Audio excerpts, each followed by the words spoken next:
하나님의 말씀 요한복음 14장 25절로 27절 말씀, 요한복음 14장 25절로 27절 말씀 다 같이 한 목소리로 읽겠습니다. 시작. 내가 아직 너희와 함께 있어서 이 말을 너희에게 하였거니와 보혜사 곧 아버지께서 내 이름으로 보내실 성령 그가 너희에게 모든 것을 가르치시고 내가 너희에게 말한 모든 것을 생각나게 하시리라. 평안을 너희에게 끼치노니 곧 나의 평안을 너희에게 주노라. 내가 너희에게 주는 것은 세상이 주는 것과 같지 아니하니라. 너희는 마음에 근심하지도 말고 두려워하지도 말라. 아멘. 따라서 성령의 역할. 저는 어제 저녁 7시 르완다에서 도착했습니다. 비행기만 20시간 탔고요.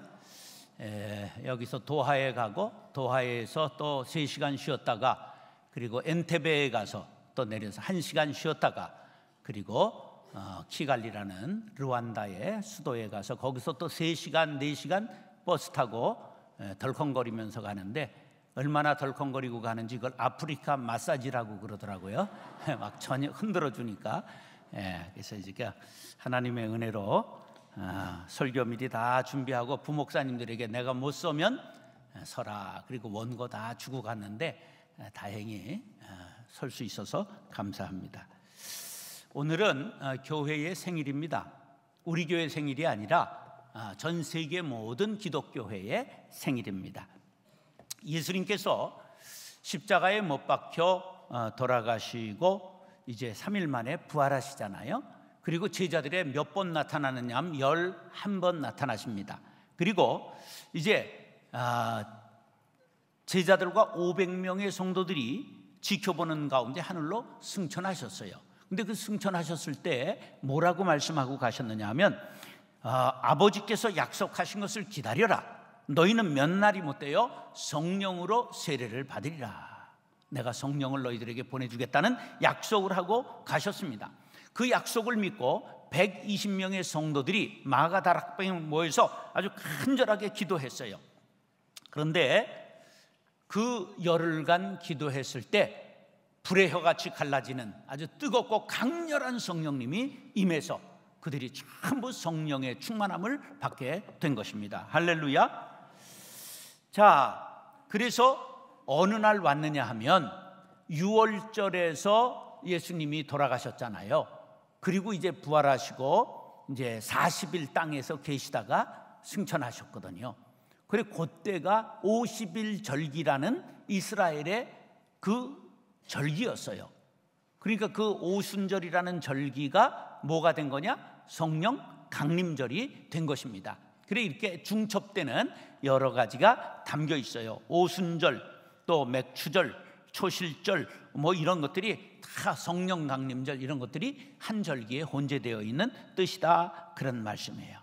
오늘 본문에 보니까 아버지께서 내 이름으로 보내실 성령이라고 하는 그런 말씀이 나오는데 이것은 웨스트민스터 신앙 고백에 보니까 신학적으로 성령님은 하나님으로부터 나오고 예수님으로부터 나온다 하는 것이 웨스트민스터 신앙 고백에 보면 이제 2장에 그렇게 나오고 있어요. 이것을 신학적으로 영원 발출설이라 그렇게 말합니다.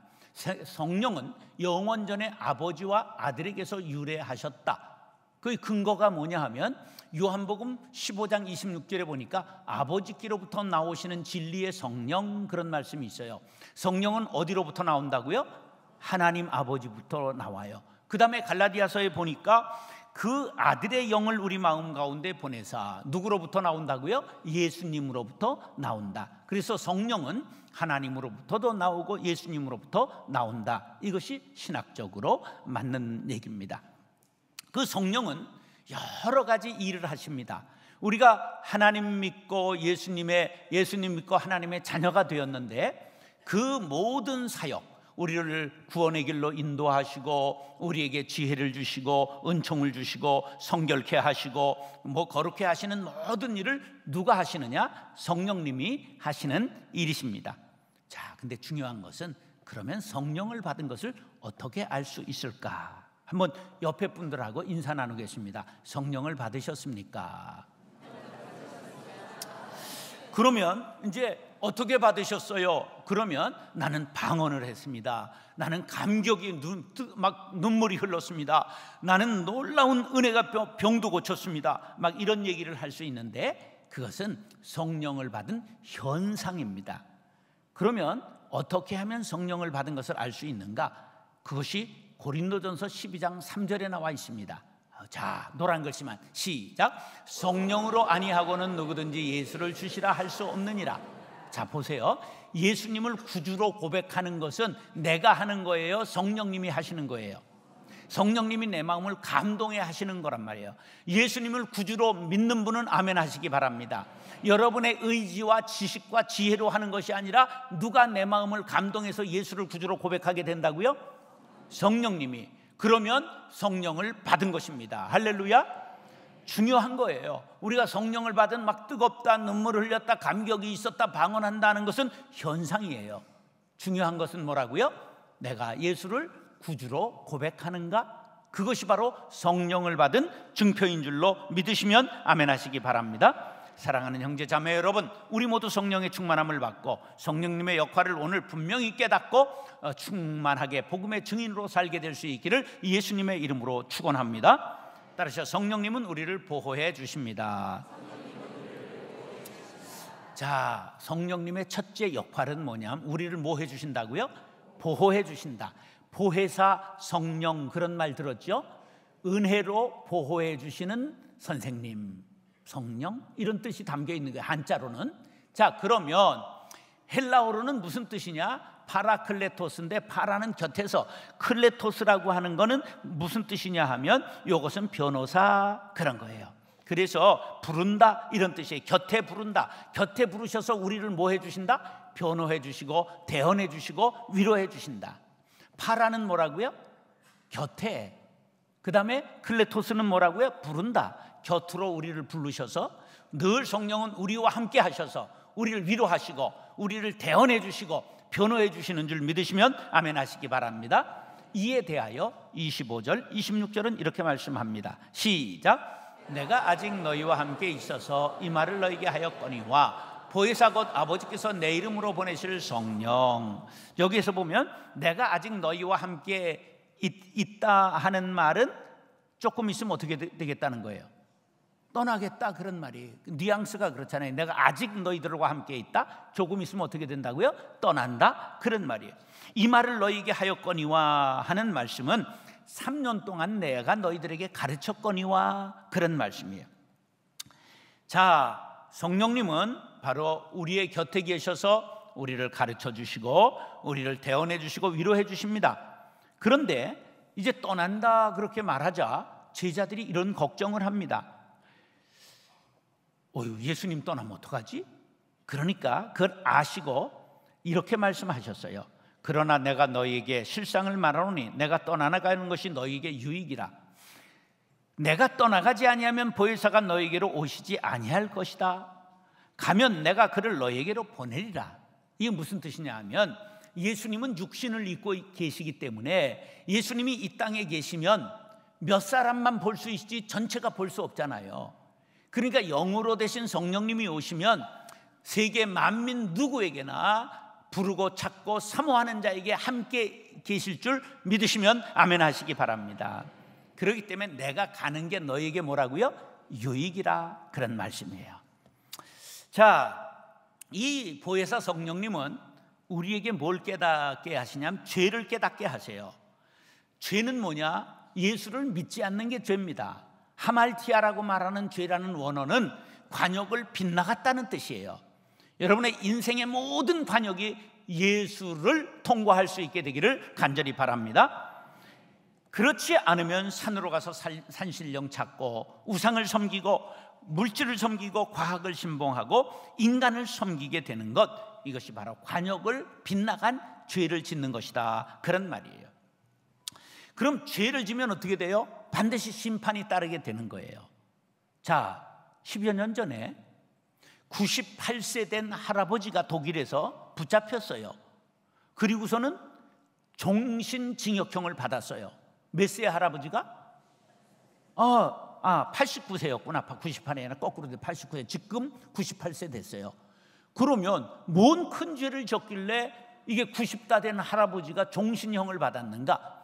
이분이 독일군 하사 때 그 유태인들 학살하는 교도소에, 수용소에서 그냥 악행을 저질러 가지고 막 사람을 곤봉으로 때려서 죽이고 그런 악행을 한 사람인데, 증인이 없어서 붙잡히지 않고 살다가 그 수용소에서 살아나온 사람이 내가 그 사람이 때려 죽이는 걸 봤다 증언하는 바람에 89세 된 할아버지가 잡혀가지고 종신형을 받았다, 그런 말이에요.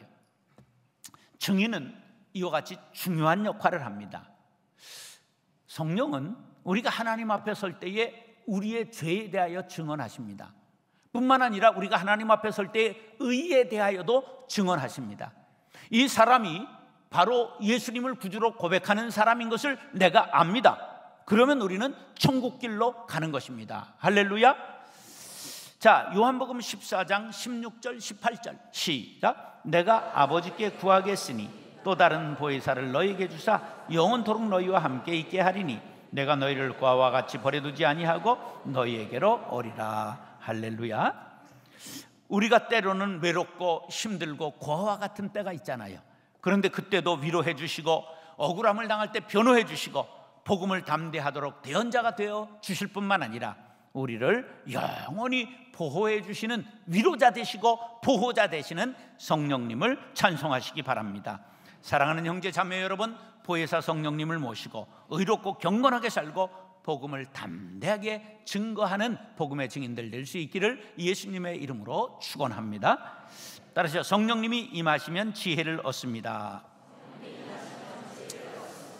성령에 대하여 어렸을 때에 성신이 오셨네, 성신이 오셨네, 그렇게 성신이라고 용어를 사용한 것이 기억나시는 분 한번 손 들어보세요.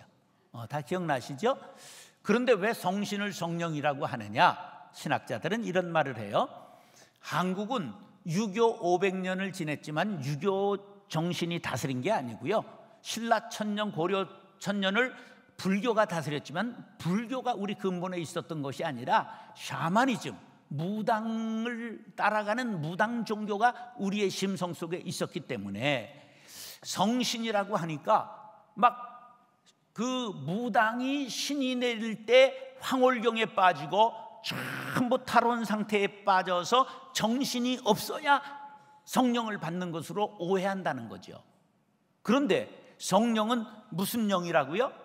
지혜의 영, 우리들에게 지혜를 주십니다. 할렐루야. 그렇기 때문에 신으로 사용하는 건 우리 개념 속에 너무 신이 이렇게 잘못 사용되고 있기 때문에 성령으로 부르자 이렇게 고친 것이라고 말하는 것을 보았습니다. 26절 하반절 시작.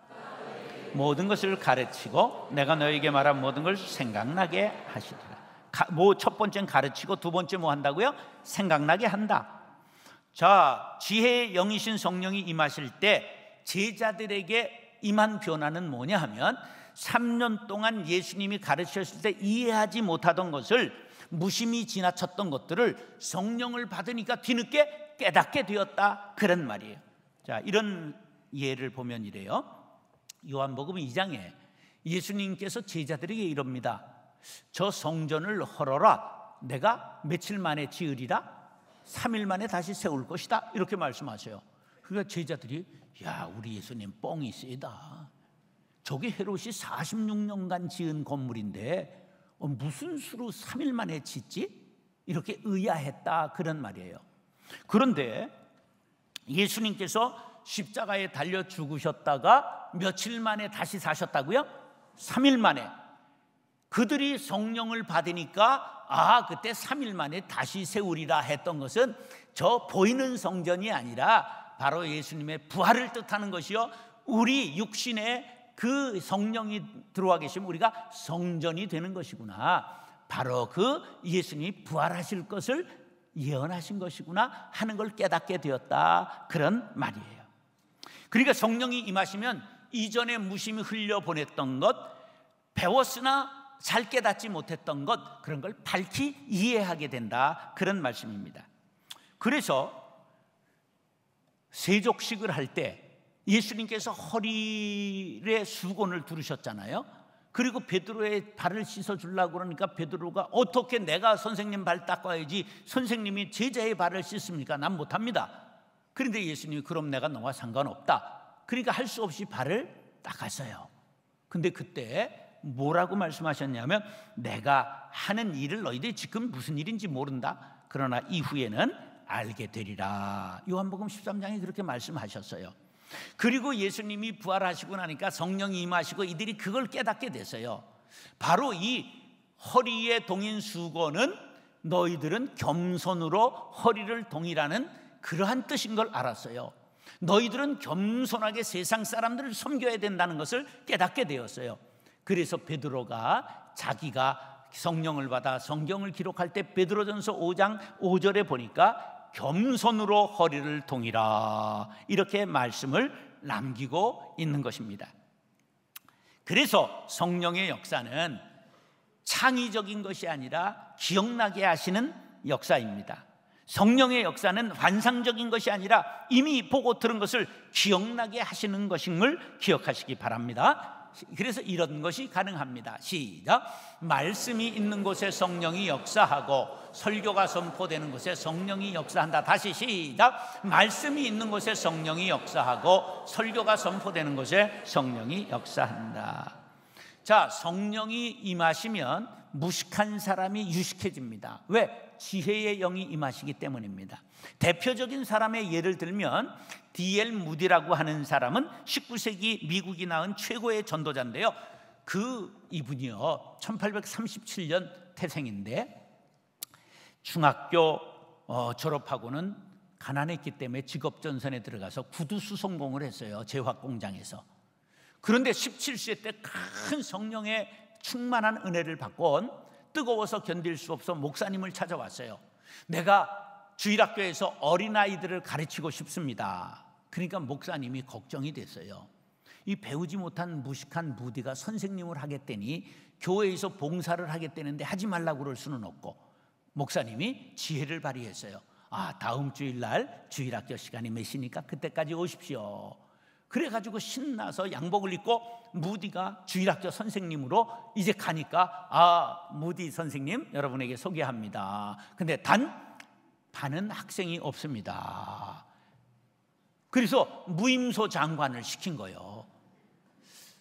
그런데 목사님의 예상을 깨고 무디가 성령의 충만함을 받으니까 너무 뜨거워서 한 주일 만에 아이들을 10명 전도해가지고 다음에 10명 반이 됐어요. 그 다음에 또 10명 전도하고 교회가 나중에 수용할 수 없었습니다. 아예 직업을 그만두고 전도자로 나서서 100만 명을 전도했습니다. 그래서 기독교 역사상 가장 많이 전도한 사람이 누구라고요? 무디입니다. 우리나라에 들어왔던 선교사들의 초기 선교사의 대부분은 무디의 영향을 받은 사람이었습니다. 이렇게 성령은 지혜의 영이십니다. 공부 많이 한다고 지혜로운 게 아니라 성령을 받아야 지혜를 얻게 됨을 믿으시면 아멘 하시기 바랍니다. 지혜는 바로 성령이 주시는 것이기 때문입니다. 여러분들 자녀들에게 공부 잘 가르치십시오. 그러나 더 중요한 건 지혜를 얻도록 그들을 위해 기도하시고 기도의 사람을 만드시기 바랍니다. 자녀들이 시험 잘 보기를 원하시지요? 제가 이런 기도문을 만들어 봤어요. 하나님 아버지, 사랑하는 자녀가 오늘 시험을 치게 되었습니다. 기억나게 하시는 성령님 도와주시사 배운 것은 모두 생각나게 하시고 친히 가르치시고 지도하여 주시사 아는 것은 실수해서 틀리는 일 없게 하시고 모르는 것까지 응용하는 지혜를 주옵소서. 평소에 늘 준비하는 좋은 습관을 갖게 하시고 머리 좋은 사람이라는 말보다 노력하는 사람이라는 말을 듣게 하옵소서. 노력하는 만큼 대가를 얻게 하옵소서. 그리하여 처음은 미약하나 나중은 심히 장대하게 하소서. 시험지를 앞에 놓고 기도할 때 성령의 지혜를 덧입게 하소서. 마음에는 평안이 비둘기와 같이 임하게 하옵소서. 시험의 결과에 대해 겸손하게 승복하게 하시고 시험 때문에 시험에 빠지지 않게 하시고 상급이 되게 하옵소서. 지혜의 영이신 보혜사 성령을 덧입혀 주시옵소서. 모든 시험을 물리치사 승리하신 예수님의 이름으로 기도드리옵나이다. 아멘. 가지고 가신 분들은 이렇게 다 다운해서 가지고 가시기 바랍니다. 중요한 게 지혜자가 되는 것입니다. 공부해서 과외해서 되는 것이 아니라 바로 성령을 받아야 되는 줄 믿으시면 아멘 하시기 바랍니다. 사도행전 4장 13절 시작. 그들이 베드로와 요한이 담대하게 말함을 보고 그들을 본래 학문 없는 범인으로 알았다가 이상히 여기며 또 전에 예수와 함께 있던 줄도 알고, 무식한 사람의 대명사 베드로, 갈릴리 바다에서 고기 잡던 어부 베드로, 그에게 성령이 임할 때 세상의 지혜자들이 놀랄 만큼 지혜자가 된 것입니다. 사랑하는 형제 자매 여러분, 성령 충만히 받으시고 지혜자가 되셔서 자녀들을 지혜로 양육하는 부모님들이 될 수 있기를 예수님의 이름으로 축원합니다. 따라서 성령님이 임하시면 참된 평안을 얻습니다. 자, 성령이 임할 때 나타나는 현상, 첫째, 지혜를 얻는다 그랬어요. 그 다음에 담대해집니다.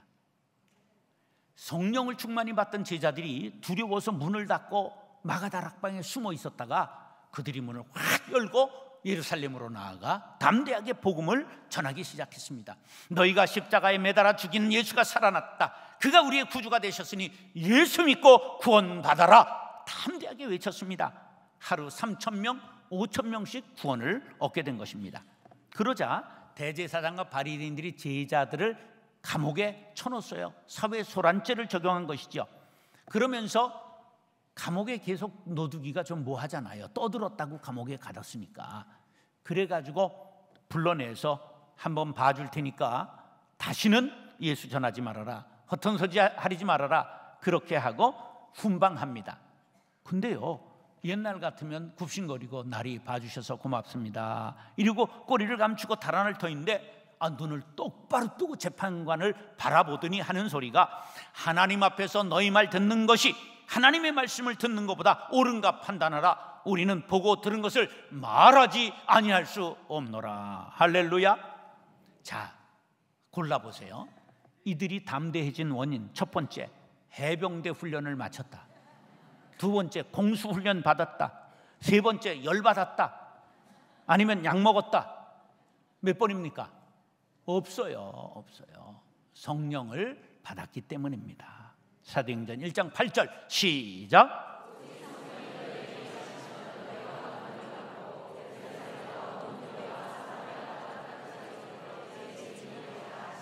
무엇을 받으면? 성령을 받으면 권능을 받아요. 권능은 듀나미스라고 그러는데 다이나마이트라는 말의 어원입니다. 폭발력을 갖게 되는 것이지요. 안진뱅이가 일어나고 병든 자가 고침받고 귀신이 물러가고 완악한 마음이 옥토가 되는 변화의 역사가 일어나는 것입니다. 그러니까 담대해지죠. 권능을 받는 것, 지혜 얻는 것, 이것은 성령을 받을 때 나타나는 외적인 역사입니다. 겉으로 드러나는 것. 그럼 속으로는 뭐가 나타나느냐? 따라하시죠. 마음의 평안을 얻습니다. 27절 시작. 평안을 너희에게 끼치노니 곧 나의 평안을 너희에게 주노라. 내가 너희에게 주는 것은 세상이 주는 것과 같이 아니하니라. 너희는 마음에 근심하지도 말고 두려워하지도 말라. 할렐루야. 세상 사는 사람은 마음에 근심이 들어오지요. 여러분, 근심이 스멀스멀 우리 안에 기어들어올 때, 두려움이 임할 때, 그럴 때 여러분 성령을 구하시기 바랍니다. 평안을 주시는 성령님, 담대하게 우리를 바꾸어 주시는 하나님, 우리에게 임하여 주시옵소서. 그러면 성령이 들어오게 되면 우리 안에 있던 근심, 걱정, 염려, 우수사려를 전부 몰아내 주실 줄로 믿습니다. 평안을 너에게 주노라.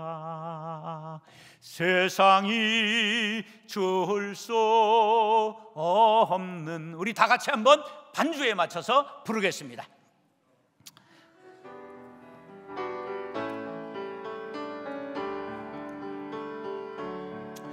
평안을 너에게 주노라.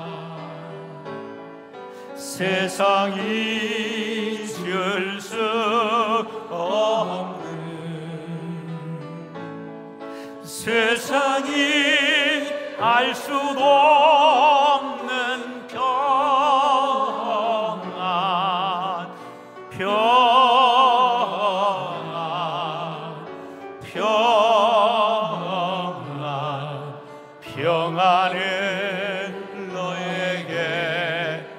주노라. 아멘. 세상도 평안을 줍니다. 근데 세상이 주는 평안은 한시적이라고 하는 그 약점이 있지요. 왜냐? 물질적이고 인위적이기 때문에 유한성을 갖고 있습니다. 물질은 바뀌고 사람은 변합니다. 이 대표하는 말이 권불 10년 화무 11홍이지요. 10년간은 권력 없고 열흘 붉은 꽃이 없다. 그러나 성령이 주시는 평안은 영구적입니다. 그 까닭은 하나님께서 주시고 물질적이 아니고 영적이기 때문입니다. 그래서 참된 평안이라고 말하는 것이지요. 이 헬라어로 평안은 에이레네 그렇게 말하는데 히브리어로는 이게 샬롬입니다. 발음을 잘해야 돼요. 샹롬이 되니까 샬롬 잘해야 돼요.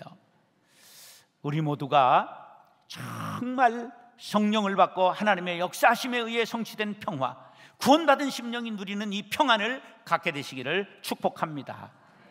세상에 천만금을 얻는다 할지라도, 세상의 절반을 다스리는 권세를 얻는다 할지라도 마음의 평안을 얻으면 아무 소용이 없습니다.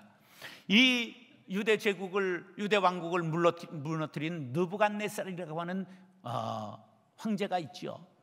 바벨론의 대제국을 이룬 영웅이에요. 그런데 그 제국은 127개 도나 됐습니다. 우린 몇 개 도예요? 조선 8도예요. 그러니 몇 배를 컸겠어요? 막 이게 10배, 20배 큰 그런 왕국을 이룬 거예요.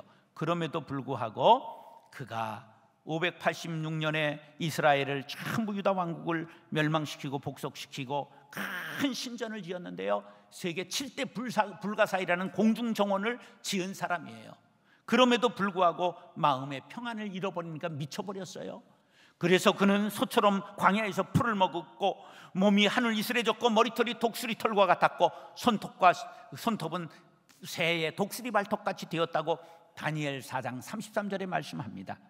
성령 받으시기 바랍니다.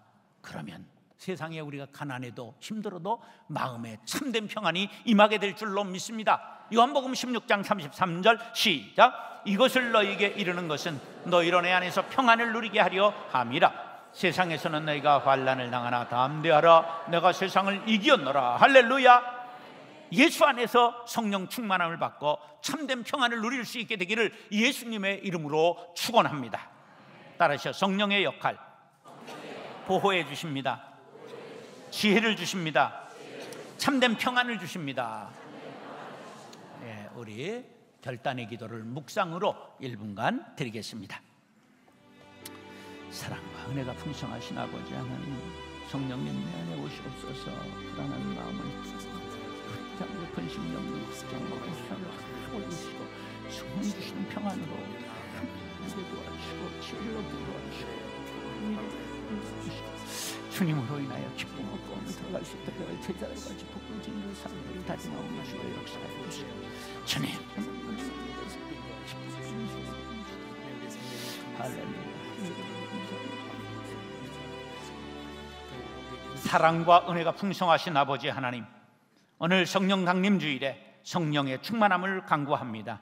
우리를 보호해 주시고 위로해 주실 뿐만 아니라 참된 지혜를 허락하여 주시고 마음의 평안이 뭉클뭉클 솟구치게 도와주셔서 근심 걱정 염려가 다 사라지고 기쁨으로 복음 전하며 살아가는 복음의 증인들이 되게 하여 주옵소서. 예수님의 이름으로 축복하며 기도드리옵나이다. 아멘.